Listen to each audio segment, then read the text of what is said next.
လူရန်ဆိုတာကတော့ဘုရားသီလသမာဓိပညာအားလုံးနဲ့ဘုရားပြည့်တဲ့ပုဂ္ဂိုလ်တွေကို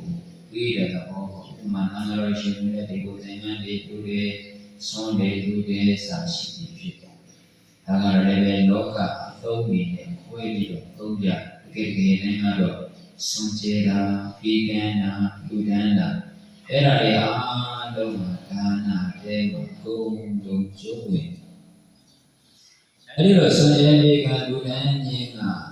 ကုံကြီးသုံးပြတဲ့မှာအကောင်းဆုံးအသာဆုံးအမြဲဆုံးဆိုတော့အဲ့တော်လို့ရှိတာတွေအကုန်လုံးခုရမှာလားလို့ဒီလိုမေးเสียရှိ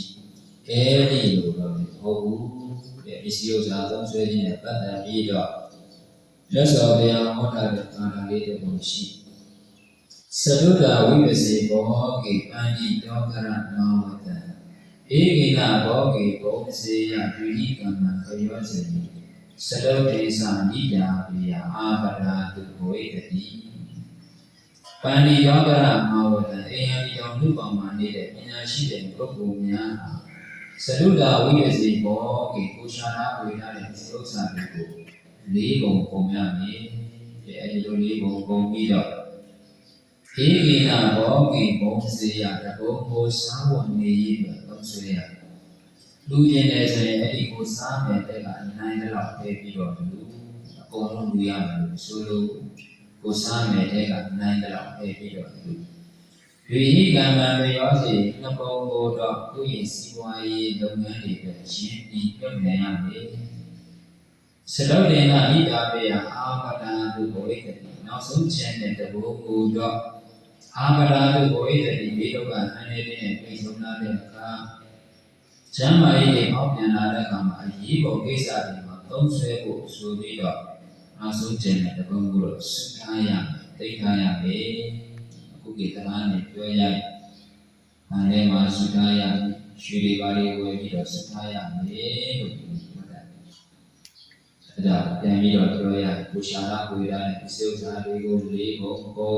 တပုံကိုစားဝင်နေအတွက်တော့လူကြီးနေဆိုရင်အဲ့ဒီတဲကနေနိုင်တော့အဲ့လို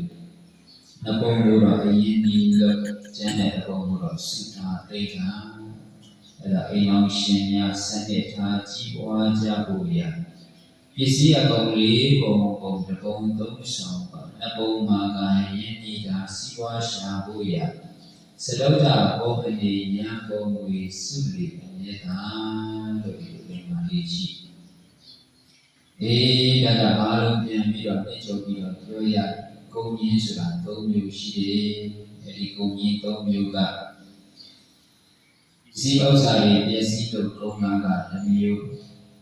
ပြီးတော့သုံးဆွဲလို့ဂုံနာကတစ်မျိုးပြီးတော့စွန့်ကြဲပေးကံလူကံလို့ဂုံနာကတစ်မျိုးအဲ့ဒီမှာဆွန့်ကျဲပေကံလူတန်းတို့ဂုံကြီးမျိုးကတော့အကောင်းဆုံးအသာဆုံးအမြတ်ဆုံးဒါပေမဲ့ရှိတာတွေအကုန်လုံးလူရမယ်လို့ဆိုလို့ကိုရှာနာကိုရတဲ့ပစ္စည်းဥစ္စာတွေကိုစနစ်တကျသုံးဆွဲရမယ်ဆိုတော့ကပြောခဲ့တယ်လို့စာဝန်လေးပဲသုံးတင်တာသုံးလူကျင်တဲ့ဆိုရင်အဲ့ဒီတဲကနိုင်တယ်လို့အဲ့လူရင်းနှီးတယ်လို့ရင်းနှီးစုတယ်လို့စုအဲ့ဒီလိုစနစ်ကြတော့ဆွဲမယ်ဆိုလို့ရှိရင်ဒီလိုတဏ္ဍမာဒါနကုသိုလ်တွေလည်းတိုးပြီးတော့စီစဉ်ဥစ္စာတွေတည်းရှာတိုးပွားလာပါလိမ့်မယ်လို့ဒီတရားတော်ကိုသိချုပ်ပြီးမှတ်ရတယ်